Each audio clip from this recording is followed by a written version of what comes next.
नमः शिवाय। ओम नमः शिवाय। ओम नमः शिवाय। शिव महापुराण छठी कैलाश संहिता दूसरा अध्याय। पार्वती जी का महादेव जी से प्रणव प्रसन्न करना। व्यास जी बोले, हे विप्रो, यह तो आपने बड़ा ही उत्तम प्रश्न किया है, जिसमें प्रणव का अर्थ प्रकाशित करने वाला शिवजी का दुर्लभ ज्ञान निहित है। इस पर मैं आप लोगों से एक प्राचीन इतिहास कहता हूँ, जो उमा महेश संवाद से युक्त है। एक समय महाशिखर पर बैठी हुई पार्वती जी ने अपने पति शंकर जी से कहा, हे देव, हे परमेश, मैं आपकी वही स्त्री हूँ जो आपकी निंदा से शरीर त्याग कर अब हिमालय की पुत्री हुई हूँ। अतएव अब आप मंत्र दीक्षा से विधान से मुझे विशुद्ध तत्व की प्राप्ति करा देवें।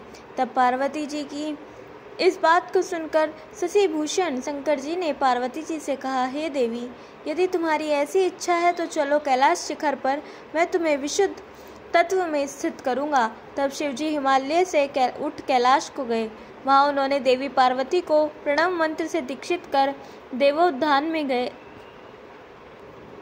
तब श्रुति के से युक्त पार्वती जी उन परमेश्वर से इस प्रकार बोली, हे देव, आपने यह ओंकार रहित उपदेश क्यों किया?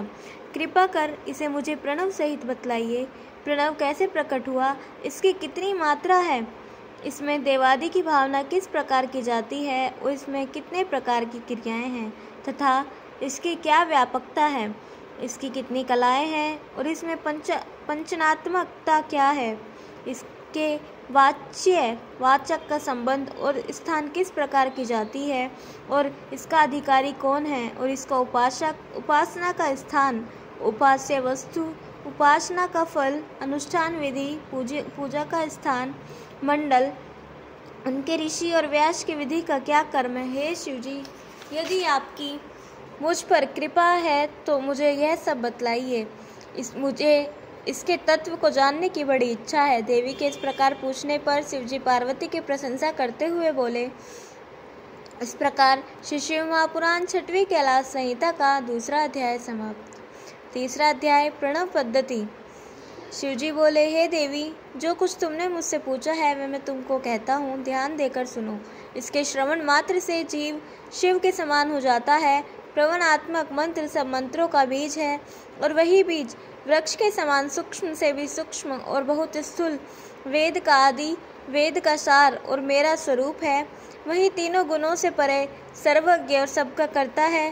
प्रणव अर्थ ओम। यह एक अक्षर का ऐसा मंत्र है जिसमें शिव जी सर्वथा ही विद्यमान है और जगत की यह समस्त वस्तुएं गुणमयी हैं। जो उद्यान के संयोग से सब कुछ विराट रूप, स्थावर, जगमात्मक दिखाई पड़ती है, इस प्रकार यह सब कुछ प्रणव का ही अर्थ है। यह एक ही अक्षर ब्रह्म और सब अर्थों का साधक है। इसी ओम ऐसे आकार युक्त प्रणव से शिवजी ही सर्वप्रथम जगत के निर्माण करता है। शिव ही प्रणव स्वरूप और प्रणव की ही शिव रूप है। इस वाच्यवाचक में कुछ भेद नहीं है। इस प्रकार मैं ही ब्रह्मा, ऋषि और एकाक्षर रूप हूँ। मुझ वाच्यवाचक की इस एकता को विद्वान ही जानते हैं। इस ओम को ही मैं काशी में प्राण त्यागने वालों को देता हूँ। हे अंबिके, पहले मैं इसी प्रणवोद्धार का वर्णन करता हूँ, जिसकी जानकारी होने मात्र से परम सिद्धि प्राप्त होती है। इस ओमकार की प्राप्ति के लिए सबसे पहले कला का उद्धार करो। पहले आकार के आश्रित निर्वृत्ति काला का उद्धार करो, फिर उकार में ईंधन कला का, मकार में काल कला का, नाद में दंड और बिंदु में ईश्वर कला का उद्धार करो। इस प्रकार पंचवर्ण रूप प्रणव का उद्धार होता है। यह तीन मात्रा और बिंदु नदात्मक का जप जहाँ महामुक्तिदायक है। ब्रह्मा से लेकर सब प्राणियों तक यह प्रणव ही सबको प्राण है और आकार, उकार और मकार के क्रम में इसकी यह तीन मात्राएं हैं और फिर यहाँ ओम हो जाता है। यही ओम वेदों में आदि में कहा जाता है और वह ओमकारात्मक भी मैं ही हूँ। इसी महान बीज के आकार के रजोगुण से ब्रह्मा और उकार जो उसकी प्रकृति योनि है, उसे सतयुग के पालन करने वाले हरि और मकार पुरुष बीज तमोगुण से संहार करता शिव उत्पन्न होते हैं। तब जब इन साक्षात महेश्वर देव का तिरोभाव होता है तो बिंदु रूप होते हैं और सब पर कृपा करने के लिए वही नाद रूप भी है। यही सर्वज्ञ, सत्य के कर्ता, सर्वश निर्मल, अविनाशी, अद्वैत और पर ब्रह्म है। वही आकार की अपेक्षा में सबके व्यापक और आकार के अपेक्षा में ओमकार रूप में सर्वव्यापक और उकार आकार के नीचे के भाग में व्याप्त हैं। इस प्रकार की भावना करें। इसी प्रकार इन आकारादि पांच वर्णों में ब्रह्मा के स्वरूप को देखें।